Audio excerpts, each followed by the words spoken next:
اب یہ سلسلہ حوامیم کی آخری صورت ہے سورۃ الاحقاف۔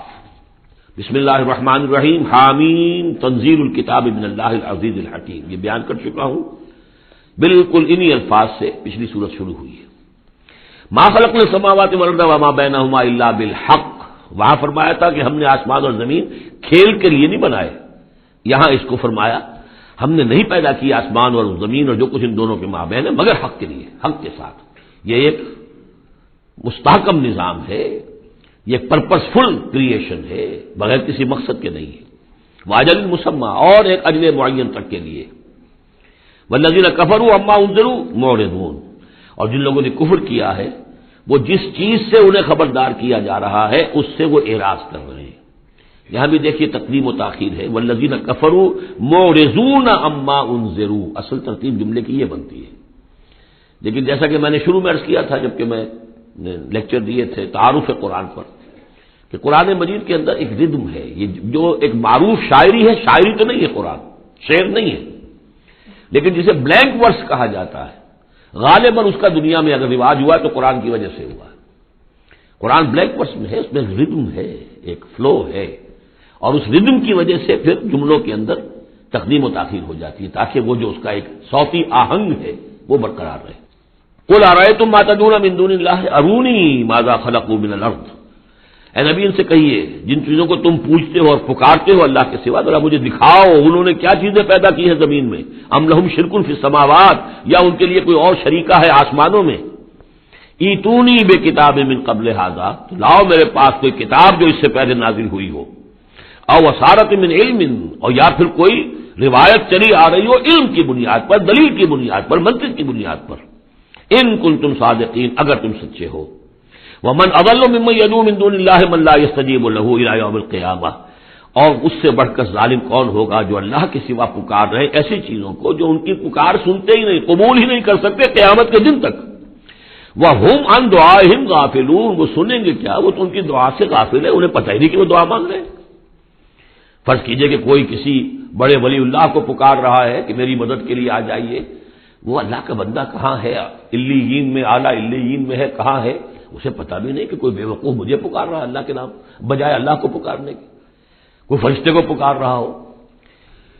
وَإِذَا حُشِرَ النَّاسُ كَانُوا لَهُمْ أَعْدَاءً وَكَانُوا بِعِبَادَتِهِمْ كَافِرِينَ۔ صدق اللہ العظیم۔ ذکر ہو رہا تھا اس سورہ مبارکہ کی پچھلی آیات میں کہ ان سے بڑھ کر زیادہ گمراہ کون ہوگا جو اللہ کے سوا ایسی ہستیوں کو پکار رہے ہیں جو نہ ان کی دعا سنتے ہیں نہ دعاؤں کو قبول کر سکتے ہیں قیامت تک، بلکہ وہ ان کی دعاؤں سے غافل ہیں، انہیں معلوم ہی نہیں ہے۔ وَإِذَا حُشِرَ النَّاسُ، جب لوگوں کو جمع کیا جائے گا، كَانُوا لَهُمْ أَعْدَاءً، وہ ان کے دشمن بن جائیں گے کہ تم نے ہمیں شرمسار کیا، ہماری شرمندگی کا تم سبب بن گئے، تم نے ہمیں اللہ کا مد مقابل بنا دیا۔ جیسے کہ حضور صلی اللہ علیہ وسلم نے ایک صحابی کو ٹوک دیا، وہ اپنے کسی گفتگو کے انداز میں، اور ظاہر بات ہے کہ ان کی نیت تو وہ نہیں تھی کہ حضور کو اللہ کے برابر کر دیں، لیکن الفاظ ایسے ان کی زبان سے نکلے، ما شاء اللہ و ما شئت، جو اللہ چاہے اور آپ چاہیں، اسی پر ٹوک دیا حضور نے، اجعلتنی للہ ندن، کیا تم نے مجھے اللہ کا مد مقابل بنا دیا ہے؟ مشیت صرف اللہ کی ہے۔ تو یہ اولیاء اللہ، یہ فرشتے، یہ پیغمبر، اگر انہیں آپ نے اللہ کے برابر بنا دیا، ان کو پکار رہے ہیں، ان سے دعائیں کر رہے ہیں، تو یہ تو گویا کہ ان کے لیے شرمندگی کی بات ہوگی اللہ کے سامنے، تو وہ دشمن بنیں گے۔ وَإِذَا حُشِرَ النَّاسُ كَانُوا لَهُمْ أَعْدَاءً وَكَانُوا بِعِبَادَتِهِمْ كَافِرِينَ، اور وہ تو ان کی عبادت کا انکار کریں گے۔ وَإِذَا تُتْلَىٰ عَلَيْهِمْ آيَاتُنَا بَيِّنَاتٍ، اور جب انہیں سنائی جاتی ہیں پڑھ کر ہماری آیات بینات، قَالَ الَّذِينَ كَفَرُوا لِلْحَقِّ لَمَّا جَاءَهُمْ، تو یہ کافر کہتے ہیں اس حق کے بارے میں جو ان کے پاس آیا ہے، ھذا سحر مبین، یہ تو کھلا جادو ہے۔ ام یقولون افتراہ، کیا خیال ہے کہ اسے گھڑ لیا ہے، یعنی محمد صلی اللہ علیہ وسلم نے یہ قرآن خود تصنیف کیا ہے۔ قل ان افتریتہ فلا تملکون لی من اللہ شیئا، اے نبی ان سے کہہ دیجئے کہ اگر میں نے یہ گھڑ کر اللہ کی طرف منسوب کیا ہوتا تو تم مجھے اللہ کے پکڑ سے کچھ بھی نہیں بچا سکتے۔ یہ مضمون آئے گا آخری پارے میں، لو تقول علینا بعض الاقاویل، بلکہ 29ویں پارے میں، لاخذناہ بالیمین ثم لقطعنا منہ الوتین، کہ اگر بالفرض خدا نہ خواستہ اگر محمد صلی اللہ علیہ وسلم کوئی چیز گھڑ کر ہماری طرف منسوب کر دے تو ہم ان کا داہنا ہاتھ پکڑیں گے اور پھر ان کی رگے جان کو کاٹ دیں گے۔ ظاہر بات ہے کہ یہ صرف اس میں جو غصہ ہے وہ ان لوگوں پر ہے جو کہہ رہے تھے۔ ہوا عالم بما تفیضون فیہ، اللہ تعالیٰ خوب جانتا ہے جن چیزوں میں تم لگے ہوئے، جو کچھ تم کہہ رہے ہو، جو تمہارا ظاہری قول ہے اس کو بھی جانتا ہے، اور جو تمہارے دل میں چھپا ہوا اسے بھی جانتا ہے۔ کفا بہ شہیدا بینی و بینکم، اور وہ کافی ہے بطور گواہ میرے اور تمہارے مابین، وہ جانتا ہے کہ میں اس کا رسول ہوں، اس نے میرے پاس وحی بھیجی ہے۔ وہو الغفور الرحیم، اور وہ بخشنے والا ہے، رحم فرمانے والا۔ قل ما کنت بدعا من الرسل، اے نبی ان سے یہ بھی کہیے کہ میں کوئی نیا نویلا رسول تو نہیں ہوں، کوئی پہلا رسول ہی تو نہیں ہوں میں کہ مجھ سے پہلے کوئی رسول آئے نہ ہوں۔ بہت سے رسول آئے ہیں، ہاں میں آخری رسول ضرور ہوں، لیکن میں کوئی نیا سا رسول تو نہیں ہوں کہ کوئی ایک نئی بات ہو بالکل۔ بدعت، اسی سے وہ بدعت کا لفظ بنا ہے ہمارے ہاں، جو چیز دین میں نہیں ہے اور لا کر اس کو آغاز کر دیا جائے تو در حقیقت وہ بدعت ہے۔ تو ما کنت بدعا من الرسول، جیسے کہ ہم سورہ آل عمران میں پڑھ آئے ہیں، وما محمد الا رسول قد خلت من قبلہ الرسل۔ اسی طریقہ سے عیسیٰ ابن مریم کے بارے میں آیا ہے علیہ الصلوۃ والسلام کہ عیسیٰ ابن مریم کیا ہے؟ رسول، اور ان سے پہلے بہت سے رسول گزرے ہیں۔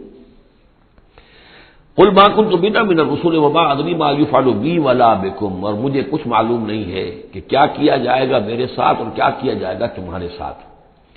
یعنی اس سے مراد یہ نہ سمجھیے کہ حضور کو یہ معلوم نہیں تھا کہ آخرت میں میرے ساتھ کیا کیا جائے گا، وللآخرۃ خیر وابقیٰ، حضور کے لیے تو یقیناً آخرت جو بہت بہتر ہے،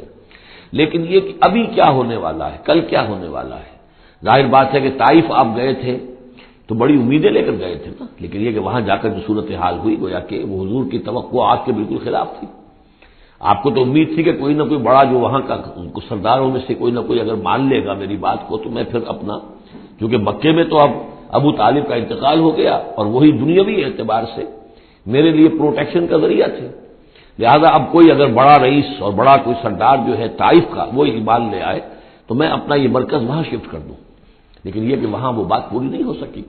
تو ما ادری ما یفعل بی ولا بکم، مجھے یہ معلوم نہیں ہے کہ کیا کیا جائے گا میرے ساتھ، کیا ہوگا اور کیا ہوگا تمہارے ساتھ۔ ان اتبع الا ما یوحی الی، میں تو بس پیروی کر رہا ہوں اس کی جو میری طرف وحی کی جا رہی ہے۔ وما انا الا نذیر مبین، اور میں نہیں ہوں مگر کھلا خبردار کر دینے والا، بس میری حیثیت تو یہ ہے۔ قل ارأیتم ان کان من عند اللہ وکفرتم بہ، اے نبی ان سے کہیے کہ ذرا غور کرو، سوچ لو، اگر ان کان من اللہ، جو چیز اللہ کی طرف سے آئی ہے یہ ہے واقعتاً اللہ کی طرف سے، وکفرتم بہ، اور تم نے اس کا کفر کیا، اس کا نتیجہ کیا نکلے گا؟ یعنی یہ کہ تم سوچو، امکان تو ہے نا، تم کہہ رہے ہو کہ میں نے گھڑ لی ہے، چلیے، حالانکہ دل میں تم جانتے ہو کہ یہ گھڑی بھی کتاب نہیں ہے، اگر گھڑی بھی کتاب ہوتی، انسان کی تصنیف ہوتی تو تم بھی اس کا مقابلہ کرتے، تمہیں چیلنج دیا گیا ہے کہ اس جیسی کتاب بنا لاؤ، اس جیسی ایک صورت ہی بنا لاؤ، تو تمہارے دل میں وہ بات نہیں ہے، لیکن سوچ لو ذرا کہ اگر یہ شے واقعتاً اللہ کی طرف سے ہے، قل ارأیتم ان کان من عند اللہ وکفرتم بہ، اور تم نے اس کا انکار کر دیا، وشہد شاہد من بنی اسرائیل علی مثلہ، اور گواہی دے چکا ہے ایک گواہ بنی اسرائیل میں سے ایک ایسی ہی کتاب کی۔ اصل میں اس میں کافی تفسیر کے اندر اقوال میں اختلاف ہے کہ اس سے مراد جو ہے عام مومنین اہل کتاب ہیں یا حضرت موسیٰ علیہ السلام، اس لیے کہ کتاب استثناء میں جو پیشن گوئی ہے اس میں یہ الفاظ ہیں کہ اے موسیٰ میں ان کے بھائیوں میں سے تیرے مثل ایک پیغمبر اٹھاؤں گا۔ کتاب استثناء کے 18ویں باب کی 18 اور 19ویں آیات ہیں یہ تورات کی، جو عہد نامہ قدیم ہے اس میں، تو گویا کہ مثل ہی، یعنی حضرت موسیٰ کی طرح کے محمد ہے، حضرت محمد کی طرح کے موسیٰ ہیں علیہ الصلوۃ والسلام، کیونکہ صاحب شریعت رسول ہے حضرت موسیٰ علیہ السلام۔ حضرت عیسیٰ صاحب شریعت نہیں ہے، صاحب کتاب ہے، انجیل دی گئی ہے، انجیل میں شریعت نہیں ہے، انجیل میں حکمت ہے، کل ہم پڑھ چکے ہیں جئتکم بالحکمہ، میں تمہارے پاس حکمت لے کر آیا۔ شریعت، قانون، یہ در حقیقت تورات میں تھی، حضرت موسیٰ علیہ السلام کو دی گئی، اور یا پھر محمد الرسول اللہ صلی اللہ علیہ وسلم کو قرآن دیا گیا اور یہ آخری اور کامل شریعت دی گئی۔ فآمن واستکبرتم، تو وہ تو ایمان لے آئے اور تم استکبار کر رہے ہو، یعنی یہود میں سے تو بہت سے علماء ایسے بھی تھے، بہت زیادہ نہیں لیکن تھے، عبداللہ ابن سلام رضی اللہ تعالیٰ عنہ بہت اہم ان کے علماء میں سے تھے، وہ ایمان لائے ہیں، تو وہ تو ایمان لے آئے، فاستکبرتم، اور تم استکبار میں اور گھمنڈ میں پڑے ہوئے ہو۔ ان اللہ لا یہدی القوم الظالمین، اللہ ظالموں کو ہدایت نہیں دیتا۔ وقال الذین کفروا للذین آمنوا لو کان خیرا ما سبقونا الیہ، اور کہا ان لوگوں نے جنہوں نے کفر کی روش اختیار کی ان لوگوں کے بارے میں جو ایمان لائے، کیونکہ ان میں سے زیادہ تر جو حضور کے آس پاس ہوتے تھے، اس لیے کہ بہرحال ان میں بڑے بڑے لوگ بھی تھے جو ایمان لائے تھے حضور پر، حضرت عثمان ابن عفان بھی تھے، بڑے بڑے گھرانے کے فرد تھے، عبد الرحمن ابن عوف بھی تھے، وہ بھی کوئی غرباء اور فقراء میں سے تو نہیں تھے، طلحہ اور زبیر بھی تھے تو وہ بھی بڑے اونچے خاندانوں سے تھے، لیکن یہ کہ عام طور پر حضور کے آس پاس جو ہوتے ہیں یہ لوگ اپنے اپنے کاموں کے اندر بھی مصروف ہوتے تھے، لیکن جو غرباء تھے وہ حضور کے ارد گرد زیادہ موجود رہتے تھے، اور یہ بات بار بار آ چکی ہے حضرت نوح کے بیان میں بھی اور پھر حضور کے بارے میں بھی کہ اے محمد تمہارے گرد تو ہم بیٹھے ہوتے ہیں ہمارے کمی کاری لوگ، بڑے گھٹیا لوگ، ہمارے پست طبقات کے لوگ جو ہیں، کوئی غلام ہے ہمارا، کوئی اور یہاں پہ محنت مزدوری کرنے والا ہے، تو ہمارے شایان شان نہیں ہے کہ ہم آپ کے پاس آ کر بیٹھیں، یعنی ذرا ان کو اپنے سے دور کرو، جس پر کہ اللہ تعالیٰ نے کئی مرتبہ یہ فرمایا کہ اے نبی آپ ان کی بات پر نہ جائیے، اور کہیں ان اہل ایمان کو کہ جو صبح و شام اللہ کو پکارتے ہیں اور اللہ کی رضا جوئی میں لگے ہوئے ہیں، ان کو کہیں آپ اپنے سے دور نہ کر دیں، اگر ایسا آپ کریں گے تو یہ ظلم ہو جائے گا۔ لیکن بہرحال ان کا کہنا یہ تھا کہ اگر یہ لوگ جو ہیں اگر واقعتاً یہ خیر ہوتا، لو کانا خیرن ما سبقونا، اگر یہ واقعتاً خیر ہوتا قرآن اور یہ دین، تو یہ لوگ جو ہے یہ اس پر سبقت نہ کرتے ہم سے، بڑے ہم ہیں، سمجھدار ہم ہیں، دانشور ہم ہیں، ایلیٹ آف دی سوسائٹی ہم ہیں، تو ہم نے تو پیش قدمی کی نہیں ہے، لیکن یہ لوگ پیش قدمی کر رہے ہیں، تو اس کا مطلب ہے کہ یہ بات بھی گھٹیا ہی ہے جو تم پیش کر رہے ہو، جس کو گھٹیا قسم کے لوگ قبول کر رہے ہیں۔ یہ طنز ہے اس میں چھپا ہوا۔ وقال الذین کفروا للذین آمنوا لو کان خیرا ما سبقونا وَإِذْ لَمْ يَهْتَدُوا بِهِ فَسَيَقُولُونَ هَذَا إِفْكٌ قَدِيمٌ، اور جب یہ اس قرآن کے ذریعے سے ہدایت نہیں پا رہے تو کہتے ہیں کہ یہ تو گھڑی ہوئی چیز ہے، افک ہے، پرانی ہے۔ وَمِن قَبْلِهِ كِتَابُ مُوسَىٰ إِمَامًا وَرَحْمَةً، حالانکہ اس سے پہلے موسیٰ کی کتاب موجود تھی اور اب بھی ہے، امامًا ورحمہ، وہ بھی رہنمائی کرنے والی ہے اور رحمت ہے۔ وَهَٰذَا كِتَابٌ مُصَدِّقٌ لِسَانًا عَرَبِيًّا، اور یہ کتاب نازل ہوئی ہے اس کی تصدیق کرتے ہوئے، یعنی تصدیق دونوں معنی میں، ایک تو کہ قرآن تصدیق کرتا ہے کہ تورات اللہ کی کتاب تھی، اللہ کی کتاب ہے، اگرچہ اس میں تحریف کر دی گئی ہے لیکن بہرحال اللہ کی کتاب تھی۔ انا انزلنا التوراۃ فیہا ھدی ونور، ہم نے تورات نازل کی تھی، اس میں ہدایت بھی تھی، نور بھی تھا۔ پھر انجیل کے بارے میں فیہا ھدی ونور، قرآن دونوں کی تصدیق کرتا ہے۔ دوسرا یہ کہ تورات میں اور انجیل میں جو پیشین گوئیاں تھیں ان کا مصداق بن کر قرآن آیا ہے، تو قرآن مصدق ہے، لسانًا عربیًا، اور بڑی ہی عمدہ فصیح بلیغ عربی زبان میں ہے، لینذر الذین، تاکہ خبردار کر دے ان لوگوں کو ظلموا، جنہوں نے کہ کفر کی روش اختیار کی، خبردار کر دینے کی ذمہ داری ہے، اور اسی لیے یہ جو آسان زبان میں ہم نے اس کو اتارا ہے تاکہ ہر شخص تک یہ بات پہنچ جائے۔ وبشریٰ للمحسنین، اور جو ایمان اور اسلام اور احسان کی روش اختیار کریں ان کے لیے یہ بشارت بن جائے۔ ان الذین قالوا ربنا اللہ ثم استقاموا فلا خوف علیہم ولا هم يحزنون، یقیناً وہ لوگ، یہ وہی الفاظ آ گئے جو سورہ حامیم سجدہ میں آئے تھے، جنہوں نے کہا ہمارا رب اللہ ہے پھر اس پر جم گئے، اور میں نے عرض کیا تھا وہ پھر دوبارہ عرض کر رہا ہوں کہ اس استقامت میں قیامت مضمر ہے، جنہوں نے کہا ہمارا رب اللہ ہے پھر اس پر جم گئے، یعنی پھر راضی برضائے رب رہنا، اسی پر توکل کرنا، اسی کی رضا جوئی کو اپنی زندگی کا مقصد بنانا، پھر اس کی اطاعت کرنا، اس کے احکام کی پابندی کرنا، اور اس کے جملہ جو بھی اس نے ذمہ داریاں عائد کی ان کو پورا کرنے کے لیے تن من دھن لگا دینا، یہ سب استقامت میں شامل ہے۔ استقامت کے معنی کیا ہے؟ جیسے کہ میں نے آپ کو بتایا تھا کہ حضور سے ایک صاحب نے یہ پوچھا، بلکہ کہا، فرمائش کی کہ مجھے تو کوئی ایک بات ایسی بتا دیجئے جس سے میں پلے باندھ لوں، میں زیادہ لمبی چوڑی باتیں نہیں سمجھ سکتا۔ حضور نے فرمایا، قل آمنت باللہ ثم استقم، کہو کہ میں ایمان لایا اللہ پر پھر جم جاؤ، ٹھک جائے تمہارا دل اس کے اوپر کہ واقعی پالن ہار وہی ہے، پروردگار وہی ہے، حاجت روا وہی ہے، مشکل کشا وہی ہے، اور وہ ہماری دعاؤں کا سننے والا وہی ہے۔ پھر یہ کہ اسی کے لیے انسان ہمتن اپنے آپ کو وقف کر دے، ان صلاتی و نسکی و محیای و مماتی للہ رب العالمین۔ ان الذین قالوا ربنا اللہ ثم استقاموا فلا خوف علیہم ولا هم يحزنون، یہ استقامت والے جو ہیں تو اولیاء اللہ ہو گئے نا، پھر جیسے کہ ہم نے سورہ یونس میں پڑھا تھا، الا ان اولیاء اللہ لا خوف علیہم ولا هم يحزنون الذین آمنوا وكانوا يتقون، جو ایمان لائے اور اس پر مستقیم ہو گئے، قائم ہو گئے، جازم ہو گئے، وہی تو اللہ کے ولی ہے، وہی اللہ کے دوست ہیں، ان کے لیے نہ کوئی خوف ہے نہ وہ کسی حزن سے دوچار ہوں گے۔ اولئک اصحاب الجنت خالدین فیہا، وہ جنت والے لوگ ہیں، اس میں رہیں گے ہمیشہ ہمیشہ، جزاء بما کانوا یعملون، اور یہ جزا ہوگا ان کے اعمال کا۔ یہ بات کئی دفعہ میں نے واضح کی ہے کہ بندے کو یہ سمجھنا چاہیے، اور یہی بندے کہیں گے جنت میں داخل ہونے کے بعد بھی کہیں گے اللہ کے نیک بندے، کہ ہماری یہ طاقت نہیں تھی، صلاحیت نہیں تھی کہ ہم اپنے بل پر اور اپنے اعمال کے بل پر یہاں جنت میں داخل ہو سکتے۔ یہ اللہ کا فضل ہے۔ الحمدللہ الذی ہدانا لہذا وما کنا لنہتدی لولا ان ہدانا اللہ، کل شکر اس اللہ کا جس نے ہمیں یہاں داخل کیا اور ہمیں پہنچا دیا یہاں تک ہماری رہنمائی فرما دی، اور ہم ہرگز ہدایت نہ پا سکتے اگر اللہ ہی ہمیں ہدایت نہ دیتا۔ لیکن اللہ تعالیٰ بار بار کہتا ہے کہ ٹھیک ہے، لیکن یہ کہ تمہارے اعمال تھے، تم نے بھی محنت کی تھی، تم نے فیصلہ کیا تھا، اما شاکرم و اما کفورا، جو ہم نے تمہیں اختیار دے دیا تھا، تم نے ہمارے شکر گزار بندے بن کر زندگی گزارنے کا فیصلہ کیا، ہم نے قدر افزائی فرمائی، ہم نے تمہیں توفیق دی، ہم نے تمہارے راستے کی رکاوٹوں کو جو ہے آسان کر دیا، لیکن یہ کہ بہرحال تمہارا عمل اس میں شامل ہے۔ جزاء بما کانوا یعملون، یہ در حقیقت بدلہ ہوگا ان کے اعمال کا۔ ووصینا الانسان بوالدیہ حسنا، اور ہم نے وصیت کی انسان کو، تاکید کی انسان کو اس کے والدین کے بارے میں احسانا، کہ اس کے ساتھ احسان کی روش، نیک سلوک، خدمت۔ اور اس میں بھی خاص طور پر والدہ کا معاملہ جو ہے یہ سورہ بنی اسرائیل میں بھی ہے اور یہاں بھی ہے۔ وہاں بھی آیا تھا ووصینا الانسان بوالدیہ حملتہ امہ وہنا علی وہن وفصالہ فی عامین،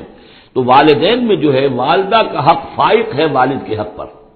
ویسے دونوں کے ساتھ اس نے سلوک ہو، دونوں کا ادب ہو۔ وَإِمَّا يَبْلُغَنَّ عِندَكَ الْكِبَرَ أَحَدُهُمَا أَوْ كِلَاهُمَا فَلَا تَقُل لَّهُمَا أُفٍّ وَلَا تَنْهَرْهُمَا وَقُل لَّهُمَا قَوْلًا كَرِيمًا، یہ ہم پڑھ چکے ہیں۔ لیکن یہاں بھی اور وہاں بھی خاص طور پر والدہ کا، اس لیے کہ مشقت جو ہے پیدائش میں ساری کی ساری مشقت جو ہے ماں کی ہے، باپ کا کیا حصہ ہے؟ وہ تو ایک کوئی اس کی لذت کا لمحہ ہوتا ہے، وہ اس کے اندر اس نے وہ بوند ٹپکائی اور فارغ۔ اب وہ ساری مصیبت کون جھیل رہی ہے؟ وہ عورت جھیل رہی ہے، ماں جھیل رہی ہے۔ سارا پریگننسی کا دور جو ہے، اس میں ابتدائی دور جو ہے، اس میں اسے جی بتلا رہا ہے، الٹیاں آ رہی ہیں، چیزوں سے نفرت ہو رہی ہے، پھر جب بوجھل ہو گئی ہے، جسم بوجھل ہو گیا ہے، بوجھ اٹھائے ہوئے ہے، پھر وضع حمل کی مشقتیں ہیں، وہ درد ذیل ہے، پھر اس کو دودھ پلانا ہے 2 سال تک، اس کے جو اس کو گند ہے اس کو صاف کرنا ہے، پوتڑے دھونے ہیں، یہ سارے کام کون کر رہا ہے؟ ماں کر رہی ہے۔ باپ کا تو اس میں حصہ ڈائریکٹ نہیں، انڈائریکٹ ہے کہ بہرحال وہ کمائی کرتا ہے، پرووائڈ کرتا ہے، یہ بات دوسری ہے، لیکن جو مشقت ماں کی ہے۔ اسی لیے حدیث میں آتا ہے کہ ایک صحابی نے حضور سے سوال کیا کہ میرے حسن سلوک کا سب سے اولین مستحق کون ہے؟ آپ نے فرمایا تمہاری والدہ۔ انہوں نے پوچھا پھر ان کے بعد کون؟ فرمایا پھر تمہاری والدہ۔ تیسری مرتبہ پھر کون؟ حضور پھر والدہ تمہاری۔ چوتھی مرتبہ جب اس نے پوچھا ان کے بعد کون، تو آپ نے فرمایا تمہارے والد۔ یعنی والدہ کا حق جو ہے وہ والد کے حق پر، یہ ہے اخلاقی حق۔ قانونی حق والد کا زیادہ ہے، اگر سیپریشن ہو جائے گی تو اولاد والد کی ہے، قانونی حق اس کا زیادہ ہے، لیکن اخلاقی حق، خدمت کا حق اور جنت جس کے پاؤں تلے ہے وہ باپ نہیں ماں ہے۔ جنت جو ہے وہ تو فکر مطلع تحت اقدام الامہات، اس حوالے سے اخلاقی مقام جو ہے وہ عورت کا زیادہ ہے، ماں کا زیادہ ہے۔ فرمایا حملتہ امہ کرہا ووضعتہ کرہا، اس کی ماں نے اسے اٹھائے رکھا اپنے پیٹ میں تکلیف جھیل کر، اور پھر اس کو وضع حمل ہوا، اس کو جنا تکلیف کے ساتھ، وحملہ وفصالہ 30 شہرا، اور اس کا یہ حمل اور پھر دودھ پلانا یہ لگ بھگ جو ہے 30 مہینے ہوتے ہیں۔ حتی اذا بلغ اشدہ، یہاں تک کہ جب وہ اپنی پوری قوت کو پہنچتا ہے، بلوغت کو پہنچتا ہے، اور یہاں سے بلوغت سے مراد جو ہے وہ نفسیاتی بلوغت ہے، ذہنی اور نفسیاتی بلوغت۔ ایک جسمانی بلوغت ہوتی ہے، وہ تو 16، 17، 18 اس سال کے اندر آدمی جو ہے وہ پورا بالغ ہوتا ہے، لیکن جسمانی بلوغت نہیں، یہاں جو ہے 40 برس کا ذکر آ رہا ہے۔ حتی اذا بلغ اشدہ وبلغ 40 سنۃ، جب وہ 40 برس کا ہو جاتا ہے۔ سائیکولوجیکل میچورٹی جو ہے انسان کی وہ 40 برس کی ہے، یہی وجہ ہے کہ 40 برس ہی کی عمر میں جو بھی نبوت جو ہے وہ ملتی تھی، حضور کو بھی 40 برس کی۔ فلما بلغ 40 سنۃ حبب الیہ الخلاء فکان یخلو بغار حراء، ایک حدیث ہے بڑی پیاری جس کی راویہ ہیں ام المومنین حضرت عائشہ صدیقہ رضی اللہ تعالی عنہ، جس میں فرمایا انہوں نے کہ حضور نے مجھے بتایا کہ جب میری عمر 40 برس کے قریب ہوئی تو مجھے خلوت گزینی محبوب ہو گئی، تنہائی میں بیٹھ کر، اور پھر آپ جا کر کئی دن کئی راتیں جو ہے غار حرا میں آپ تنہا رہتے تھے، خلوت گزینی، پھر وہیں پر وہی کا آغاز ہوا ہے۔ تو 40 برس کی عمر، اگرچہ استثناءات ہیں، حضرت یحییٰ کے بارے میں ہم پڑھ چکے ہیں سورہ مریم میں، آتیناہ الحکم صبیہ، بچپن ہی میں اللہ نے انہیں حکمت عطا فرما دی، اور ان کو جو بھی وہ میچورٹی ہے اللہ نے بہت ابتدائی عمر میں عطا فرما دی۔ حضرت عیسیٰ کا معاملہ بھی ایسا ہی ہے، لیکن عام قاعدہ قانون وہی ہے 40 برس کا۔ حتی اذا بلغ اشدہ وبلغ 40 سنۃ قال رب اوزعنی ان اشکر نعمتک التی انعمت علی وعلی والدی، تو وہ کہتا ہے کہ میرے پروردگار میری قسمت یہ بنا دے، یہ میرا نصیب فرما دے، مجھے اس کی توفیق دے کہ میں شکر ادا کر سکوں تیرے انعامات کا جو مجھ پر ہوئے اور میرے والدین پر ہوئے، وان اعمل صالحا ترضاہ، اور یہ کہ میں ایسے عمل کروں اچھے جو تجھے پسند آئے، جنہیں تو پسند کرے، واصلح لی فی ذریتی، اور پھر یہ کہ میرے لیے میری اولاد میں بھی بہتری پیدا کر دے۔ ایک تو یہ ہوتا ہے کہ اصلح لی ذریتی، میری اولاد کی اصلاح کر دے، انہیں صالح بنا دے، لیکن یہاں پہ انداز جو ہے ذرا دیکھیے، اصلح لی فی ذریتی، اس لیے کہ اولاد صالح ہوگی تو اس کا فائدہ مجھے بھی پہنچے گا، اس لیے کہ اگر اولاد جو ہے وہ صالح ہے اور نیک ہے تو اس سے یقیناً انسان جو ہے وہ دعائیں کریں گے، استغفار کریں گے، اور ان کے جو اعمال صالحہ ہیں، چونکہ باپ نے کوئی تربیت اچھی دی تھی تو ان کے اعمال صالحہ سے بھی اس کے اپنے حساب کے اندر بھی ادراج ہوتا رہے گا نیکیوں کا۔ تو اصلح لی فی ذریتی، میری ذریت میں، میری نسل میں میرے لیے اصلاح فرما دے، یعنی ان کی اصلاح فرما جس سے کہ خود مجھے بھی فائدہ پہنچے۔ اسی بالکل یہی مفہوم ہے کہ جو ہم نے سورہ الفرقان میں پڑھا ہے، وجعلنا للمتقین اماما، مراد یہ کہ ہماری اولاد کو متقی بنا، ہم از خود ان کے آگے چلنے والے ہیں، ان کے امام ہیں، وہ ہمارے فالوورز ہیں، ہمارے پیچھے چلنے والے ہیں، اور قیامت میں ایسا ہوگا حشر میں آدمی اٹھیں گے اور ان کے پیچھے ان کی نسلیں چلی آ رہی ہیں، تو ہمارے پیچھے آنے والے ہیں وہ نیک ہوں، متقی ہوں۔ واصلح لی فی ذریتی انی تبت الیک، میں تیری جناب میں توبہ کرتا ہوں، رجوع کرتا ہوں، وانی من المسلمین، اور یقیناً میں تیرے فرما برداروں میں سے ہوں۔ اولئک الذین نتقبل عنہم احسن ما عملوا، یہ وہ لوگ ہیں جن سے ہم ان کے بہترین اعمال قبول فرمائیں گے، ونتجاوز عن سیئاتہم، اور اگر کوئی خطائیں ہوں گی، کوئی چیز ان کے اندر کمزوری کا پہلو بھی ہوگا، ہم اس سے درگزر فرمائیں گے۔ فی اصحاب الجنہ، اور پھر یہ اصحاب الجنہ میں ہوں گے، جنت والوں میں شامل ہو جائیں گے۔ وعد الصدق الذی کانوا یوعدون، یہ سچا وعدہ ہے جس کا کہ ان سے وعدہ کیا جاتا تھا۔ اب اس کے برعکس کردار ہے، یہ تو یہ کہ ایک صالح بیٹا ہے، اور وہ جب اپنی پوری میچورٹی کو پہنچا ہے اور بلوغ کو پہنچا ہے نفسیاتی اور ذہنی اعتبار سے، تو اس کا طرز عمل تو یہ ہے جو آگے ہے، رب اوزعنی ان اشکر نعمتک التی انعمت علی وعلی والدی وان اعمل صالحا ترضاہ واصلح لی فی ذریتی۔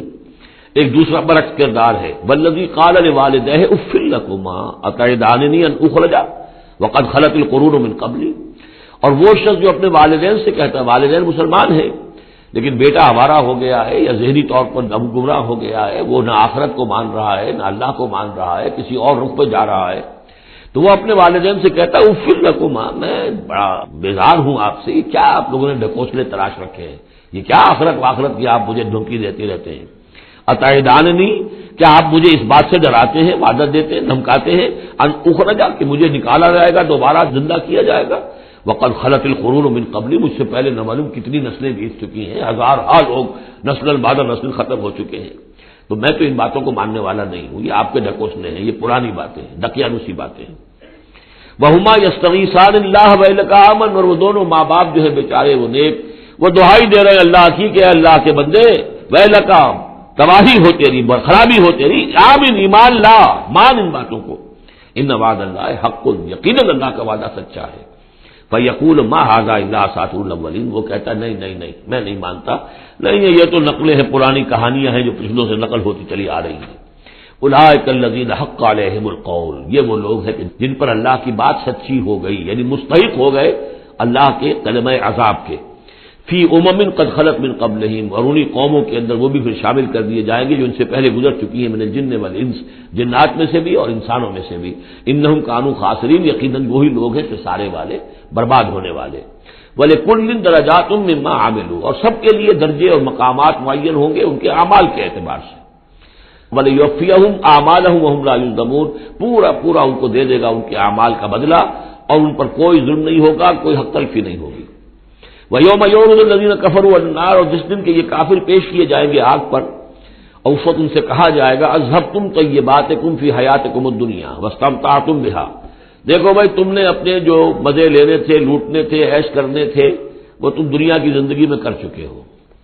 تم نے وہاں حرام خوریاں کی، حلال اور حرام کی تمیز کو ختم کیا،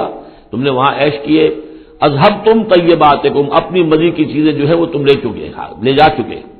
فی حیاتکم الدنیا، تم اپنی دنیا کی زندگی میں، واستمتعتم بہا، اور اس سے تم نے بہت فائدہ اٹھا لیا۔ فَالْيَوْمَ تُجْزَوْنَ عَذَابَ الْهُونِ بِمَا كُنتُمْ تَسْتَكْبِرُونَ فِي الْأَرْضِ بِغَيْرِ الْحَقِّ، تو آج اب تمہیں بہت ہی اہانت آمیز عذاب دیا جائے گا، ذلت کا عذاب، بس سبب اس تکبر کے جو تم کرتے رہے ہوئے زمین میں ناحق، وَبِمَا كُنتُمْ تَفْسُقُونَ، اور جو تم نے وہاں پر نافرمانیاں کی ہیں اور ہمارے احکام کو توڑا ہے۔ وَاذْكُرْ أَخَا عَادٍ، اور ذرا تذکرہ کیجئے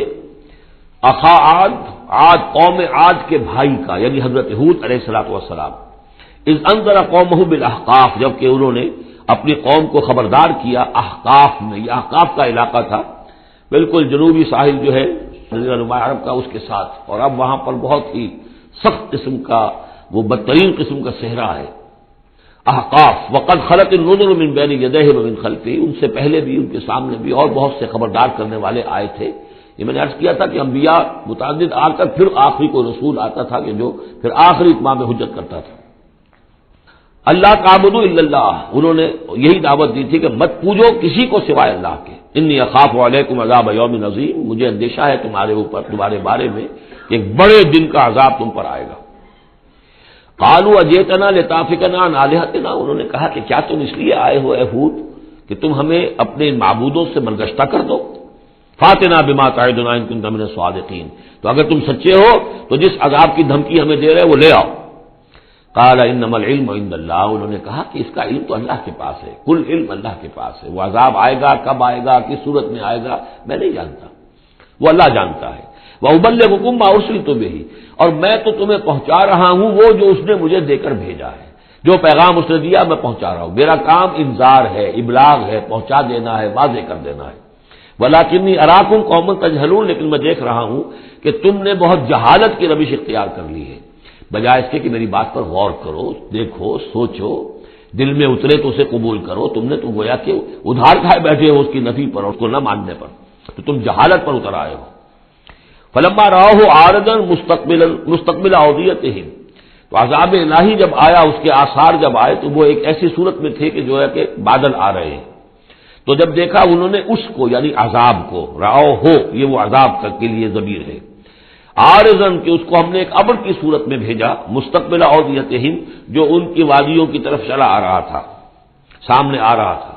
قالوا هذا عارض ممطرنا، کہ یہ تو بادل آ گئے، ابر ہے، اب بارش ہوگی، جلتھل ہو جائیں گے، مطر آ رہی ہے۔ بل هو ما استعجلتم به، نہیں یہ تو وہ شے جس کی تم نے جلدی مچائی تھی کہ لے آؤ عذاب اگر لا سکتے ہو۔ ریح فیہا عذاب علیم، وہ ایک جھکڑ تھا جس کے بارے میں آئے گا سورۃ الحاقہ میں کہ سخر علیہم سبع لیال و ثمانیۃ ایام، 7 رات اور 8 دن مسلسل وہ جھکڑ چلا ہے۔ ریح فیہا عذاب علیم، وہ جھکڑ ہے جس میں بہت بڑا عذاب ہے۔ تدمر کل شیء بامر ربھا، وہ ہر شے کو اپنے رب کے حکم سے اٹھا کر پٹکتی تھی، وہ ہوا جو ہے اٹھاتی تھی اور پٹکتی تھی۔ تدمر، جیسے کسی درخت کی جڑ سے اکھاڑا جائے پھر پھینک دیا جائے، اور وہ چونکہ تھے بھی بڑے طویل القامت لوگ، بڑے بڑے ستونوں کی طرح پھر پڑے تھے، اعجاز النخل خاویہ، جیسے کہ وہ کھجوروں کے تنے پڑے ہوئے ہیں زمین کے اوپر۔ تدبر کل شیء بامر ربھا فاصبحوا لا یری الا مساکنہم، پھر وہ ایسے ہو گئے کہ اب کچھ نظر نہیں آ رہا تھا سوائے ان کے مسکنوں کے، ان کے گھر نظر آ رہے ہیں، ان کی حویلیاں، ان کی بلڈنگیں، لیکن وہاں اس میں بسنے والا اب کوئی نظر نہیں آ رہا۔ کذالک نجزی القوم المجرمین، اسی طرح ہم بدلہ دیا کرتے ہیں مجرموں کی قوم کو۔ وَلَقَدْ مَكَّنَّاهُمْ فِي مَاءٍ مَّكَّنَّاكُمْ فِيهِ، اب یہاں قریش سے، مکے والوں سے خطاب ہو رہا ہے، ان کو ہم نے جو تمکن عطا کیا تھا زمین میں، جو مال و اسباب دیا تھا، جو طاقت دی تھی، فی ماء مکناکم فیہ، اس میں اتنا تمکن تمہیں ہم نے نہیں دیا، اتنی طاقت تمہارے پاس نہیں ہے۔ ان کی تہذیب، جیسا کہ میں عرض کر چکا ہوں، وہ شداد کا جو شہر تھا، اب اس کے جو ہے باقیات وہ نظر آ چکے ہیں سیٹلائٹس کے ذریعے سے کہ زمین کے نیچے جو ہے بہت گہرے وہ موجود ہیں، جو ان کے اوپر عذاب آیا اور اس کے اوپر، لیکن وہ دبے ہوئے موجود ہیں۔ اس کے بڑے بڑے جو ہے ستون جو بنائے تھے انہوں نے، غالباً 30 بڑے بڑے ان کی فصیل کے ساتھ جو ہے پلرز ہیں جن کو گن لیا گیا ہے، اب وہ موجود ہیں۔ یہ ساری نشانیاں اب ایک ایک کر کے ظاہر ہوں گی۔ وَلَقَدْ مَكَّنَّاهُمْ فِي مَاءٍ مَّكَّنَّاكُمْ فِيهِ، ہم نے وہ چیزیں انہیں دی تھی کہ جو اے قریش تمہیں نہیں دی، ہم نے ان کو، تمہیں وہ تمکن نہیں دیا۔ وَجَعَلْنَا لَهُمْ سَمْعًا وَأَبْصَارًا وَأَفْئِدَةً، ہم نے ان کے لیے بھی، ہم نے انہیں سماعت کان بھی دیے تھے، وابصارن آنکھیں بھی دی تھی، افئدہ بھی دیے تھے، دل اور عقل بھی دی تھی. فما اغنا عنہم سمعہم ولا ابصارہم ولا افئدتہم من شیء، تو کچھ کام نہیں آئے ان کے، نہ تو ان کی سماعت، ان کی بصارت، نہ ان کے دل یا عقلیں من کسی شے میں انہیں نہیں بچا سکے. اذ کانوا یجحدون بآیات اللہ، جبکہ وہ انکار کرتے رہے اللہ کی آیات کا. وحاق بہم ما کانوا بہ یستہزئون، اور ان کو گھیر لیا اور ان پر الٹ پڑی وہی چیزیں جن کا کہ وہ مذاق اڑایا کرتے تھے. وَلَقَدْ أَهْلَكْنَا مَا حَوْلَكُم مِّنَ الْقُرَىٰ، اور ہم نے تو ہلاک کیا ہے بہت سی بستیوں کو جو تمہارے ہی ارد گرد آباد تھیں. میں وہ نقشہ بنا کے بھی آپ کو دکھا چکا ہوں کہ یہ تمام جو احقاف یہ گویا کہ مکے کے جنوب مشرق میں تھے. سمود کا علاقہ جو ہے مکے کے شمال میں تھا. اسی شمال کے رخ پر جو ہے پھر وہ مدین کا علاقہ، اور پھر یہ کہ ادھر ڈیڈ سی کے ساتھ ساحل پر اس کے بھی اب حال ہی میں خبر آئی ہے کہ اس کے بھی جو کھنڈرات وغیرہ ہیں وہ ڈیڈ سی جو ہے بحیرہ مردار اس کے اندر پانی کے نیچے وہ موجود ہیں. ابھی ان کی تلاش ہو گئی ہے، نکل آئے ہیں، مطلب یہ کہ ان معلوم ہو گئے ہیں، انکشاف ہو گیا ہے. تو فرمایا وَلَقَدْ أَهْلَكْنَا مَا حَوْلَكُم مِّنَ الْقُرَىٰ، ہم نے بہت سی بستیوں کو، شہروں کو ہلاک کیا جو تمہارے ارد گرد ہی تھی. وَصَرَّفْنَا الْآيَاتِ لَعَلَّهُمْ يَرْجِعُونَ، اور اسی طرح ہم نے پھیر پھیر کر ان کو یہ آیات اپنی سنائی ہے تاکہ وہ رجوع کریں، پلٹیں، لوٹیں. فَلَوْلَا نَصَرَهُمُ الَّذِينَ اتَّخَذُوا مِن دُونِ اللَّهِ قُرْبَانًا آلِهَةً، تو کیوں نہ مدد کی ان کی ان ہستیوں نے جنہیں انہوں نے اللہ کے سوا سمجھا تھا کہ یہ معبود ہیں جو اللہ سے ہمیں قریب کر دیں گے، اس کا ذریعہ بن جائیں گے. بل ضلوا عنہم، جب وہ عذاب کا وقت آیا وہ سب گم ہو گئے، ہوا ہو گئے. خواب تھا جو کچھ کو دیکھا، جو سنا افسانہ تھا. وذالک افکہم، یہ تو اصل میں ان کی من گھڑت باتیں تھیں، ان میں حقیقت تو تھی ہی نہیں. وما کانوا یفترون، اور جو کچھ بھی افطرا وہ کر رہے تھے وہ تھا. وَإِذْ صَرَفْنَا، اب وہ واقعہ آ رہا ہے جس کا میں نے آج شروع میں تذکرہ کیا تھا. اور حضور صلی اللہ علیہ وسلم، اور یہ واقعہ جو ہے جبکہ حضور گئے تھے طائف، اور طائف سے جب واپس آ رہے تھے تو آپ نے نخلا، ایک مقام ہے وادی نخلا، اس میں چند دن قیام کیا مکے جانے سے پہلے. اور چونکہ دل گرفتہ تو بہت تھی جب آپ طائف سے واپس آئے ہیں، طائف میں جو کچھ بیتی تھی وہ آپ کو معلوم ہے. بہرحال وہاں آپ فجر کے وقت ایک روز نماز فجر کی پڑھ رہے تھے اور قرآن مجید پڑھ رہے تھے. اس میں قرآن الفجر ہم پڑھ آئے ہیں، اور فجر کی نماز میں طویل قرات ہوتی ہے. تو ایک امام، ایک مقتدی. امام تھے حضور صلی اللہ علیہ وسلم، اور مقتدی تھے حضرت زید بن حارثہ، آپ کے منہ بولے بیٹے، آپ کے آزاد شدہ غلام. اس وقت یہ ہے کہ وہاں سے گزر ہوا کچھ جنوں کی ایک جماعت کا، اور وہ ٹھہر گئے، چھٹک کر کھڑے ہوئے، اور وہ سنتے رہے. قرآن حضور پڑھ رہے ہیں، وہ سن رہے ہیں. تو اس پر وہ ایمان لائے، اور پھر جا کر اپنی قوم میں انہوں نے فوراً تبلیغ شروع کر دی. تو یہ بات ہمارے لیے بڑی عبرت کی بات ہے کہ جنات کی ایک جماعت نے ایک ہی دفعہ قرآن سنا، ایمان بھی لے آئے، اور فوراً مبلغ بن گئے اس کے. لیکن ہم جو ہے سنتے ہیں اور ایک کان سے سن کر دوسرے کان سے نکال دیتے ہیں، ہماری زندگی میں کوئی تبدیلی نہیں آتی. تو بڑا قابل غور ہے یہ مقام قرآن مجید کا. وَإِذْ صَرَفْنَا إِلَيْكَ نَفَرًا مِنَ الْجِنِّ، اور جبکہ ہم نے آپ کی طرف متوجہ کر دیا اے نبی جنوں کی ایک جماعت کو، یستمعون القرآن، کہ وہ قرآن سننے لگے. فلما حضروہ، جب وہاں وہ پہنچے، قالوا انصتوا، انہوں نے کہا چپ ہو جاؤ، خاموش ہو، سنو، توجہ سے سنو. اب دیکھیے جو بات قرآن مجید میں آئی ہے، وَإِذَا قُرِئَ الْقُرْآنُ فَاسْتَمِعُوا لَهُ وَأَنصِتُوا، معلوم ہوتا ہے کہ یہ وہ ان جنات میں سے تھے کہ جو طبعاً نیک تھے، شریف تھے، اس اعتبار سے ان کے اندر وہ جو مادہ تھا وہ موجود تھا. بلکہ آگے چل کر معلوم ہوگا کہ وہ حضرت موسیٰ علیہ السلام کے ماننے والے تھے. ان پر گویا کہ وہ اہل کتاب جنات تھے. تو انہوں نے جب سنا تو بڑی توجہ کے ساتھ جو ہے وہ سننے لگے، اور کہا خاموش ہو جاؤ، سنو توجہ سے. فلما قضی، تو جب وہ آپ کی قرات ختم ہو گئی، وَلَّوْا إِلَىٰ قَوْمِهِمْ مُنذِرِينَ، تو فوراً اپنی قوم کی طرف پلٹے انہیں خبردار کرنے کے لیے. اور کیا کہا انہوں نے؟ قالوا یا قومنا انا سمعنا کتابا انزل من بعد موسیٰ، معلوم ہوا موسیٰ کے ماننے والے تھے. اے ہماری قوم کے لوگوں، ہم نے سنا ہے، ہم نے کتاب سنی ہے جو نازل ہوئی ہے اب موسیٰ کے بعد. کتاب جو نازل ہوئی ہے موسیٰ کے بعد وہ قرآن ہی ہے. اگرچہ ہم مانن کہہ دیتے ہیں عرفاً، وہ انجیل کو بھی کتاب، لیکن کتاب کا لفظ میں نے بارہا آپ کو بتایا ہے کہ شریعت کے لیے آتا ہے. کتاب قوانین کے لیے آتا ہے. کتب علیکم کتب علیکم کتب علیکم، نماز بھی ہے کتابم موقوتا، عدت کے لیے آیا حتیٰ یبلغ الکتاب اجلہ. تو شریعت کے احکام کے لیے جو ہے وہ اصل میں یہ لفظ خاص ہے. تو تورات کیونکہ شریعت کی حامل تھی، اور قرآن پھر شریعت دوسری جو آئی ہے موسیٰ کی شریعت کے بعد وہ شریعت محمد ہے صلی اللہ علیہ وسلم. ورنہ ظاہر بات ہے کہ ان کے علم میں ہوگا کہ حضرت عیسیٰ بھی آئے اور وہ ایک کتاب تو لائے، لیکن یہ کہ اس میں شریعت نہیں. قالوا یا قومنا انا سمعنا کتابا انزل من بعد موسیٰ مصدقا لما بین یدیہ، اور یہ تصدیق کرتے ہوئے آئی ہے اس کی جو اس کے سامنے موجود ہے، یعنی تورات، یہدی الی الحق، اور یہ رہنمائی کر رہی ہے حق کی طرف، وإلی طریق مستقیم، اور ایسے راستے کی طرف جو بالکل سیدھا ہے، صراط مستقیم، صراط بھی راستہ، طریق بھی راستہ، سبیل بھی راستہ، سوا سبیل سیدھا راستہ، صراط مستقیم سیدھا راستہ، طریق مستقیم۔ یا قومنا اجیبوا داعی اللہ، اے ہماری قوم کے لوگوں، اللہ کی طرف پکارنے والے کی پکار پر لبیک کہو، مانو، ایمان لاؤ، وآمنوا بہ یغفر لکم من ذنوبکم، تو ان پر ایمان لاؤ تاکہ اللہ تعالیٰ جو ہے تمہارے گناہوں کو بخش دے، ویجرکم من عذاب علیم، اور تمہیں بچا دے عذاب علیم سے، دردناک عذاب سے۔ ومن لا یجب داعی اللہ فلیس بموجد فی الارض، اور جو نہیں لبیک کہتا اللہ کی طرف پکارنے والے کی پکار پر،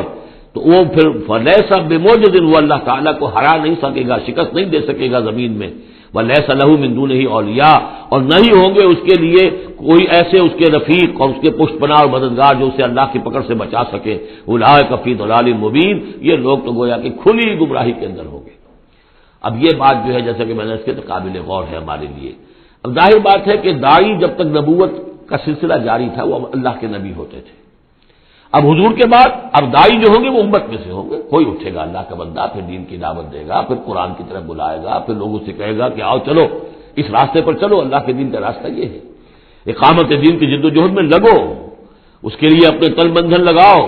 ان صلاتی و نسکی و محیای و مماتی للہ رب العالمین۔ اب نبی تو کوئی نہیں آئے گا سوائے ان کے جو دجال ہیں، جھوٹے نبی ہیں جنہوں نے دعوے کیے ہیں، وہ تو چھوڑ دیجیے ان کو، لیکن نبی نہیں آنے والا، نبوت کا دروازہ بند ہو چکا، لیکن دعوت اللہ کا دروازہ بند نہیں ہوا ہے، اس کا سلسلہ بند نہیں ہوا، بلکہ اب تو اس امت کے ذمے بحیثیت مجموعی وہ ذمہ داری لگا دی گئی۔ وَكَذَلِكَ جَعَلْنَاكُمْ أُمَّةً وَسَطًا لِتَكُونُوا شُهَدَاءَ عَلَى النَّاسِ وَيَكُونَ الرَّسُولُ عَلَيْكُمْ شَهِيدًا، تمہارے ذمے ہے۔ كُنتُمْ خَيْرَ أُمَّةٍ أُخْرِجَتْ لِلنَّاسِ تَأْمُرُونَ بِالْمَعْرُوفِ وَتَنْهَوْنَ عَنِ الْمُنكَرِ وَتُؤْمِنُونَ بِاللَّهِ اولم يروا ان اللہ الذي خلق السماوات والارض ولم يعي بخلقهن، کیا انہوں نے دیکھا نہیں، غور نہیں کیا، وہ اللہ جس نے آسمانوں اور زمین کی تخلیق فرمائی اور وہ تھکا نہیں، ہارا نہیں اس سے، ان کی تخلیق سے، یعنی جیسے کہ سورہ قاف میں ہم پڑھیں گے افعینا بالخلق الاول، کیا ہم عاجز آ گئے ایک دفعہ بنانے کے بعد، ہماری ساری جو بھی کریٹو ایکٹیویٹی تھی اور کریٹو پوٹینشیل ہمارا ختم ہو گیا، ایگزاسٹ ہو گیا، ہم دوبارہ نہیں بنا سکتے تمہیں۔ تو لم یا بخلقہن، وہ عاجز نہیں آ گیا ان کی تخلیق سے، اب اس کی جو خلاقی کی قوت ہے وہ ختم نہیں ہو گئی ہے۔ بقادر علی ان یحیی الموتى، تو کیا وہ قادر نہیں ہوگا اس پر کہ مردوں کو زندہ کر دے؟ بلا، کیوں نہیں، انہ علی کل شیء قدیر، یقین وہ ہر چیز پر قادر ہے۔ ویوم یعرض الذین کفروا علی النار، اور جس روز کے پیش کیے جائیں گے یہ کافر آگ پر،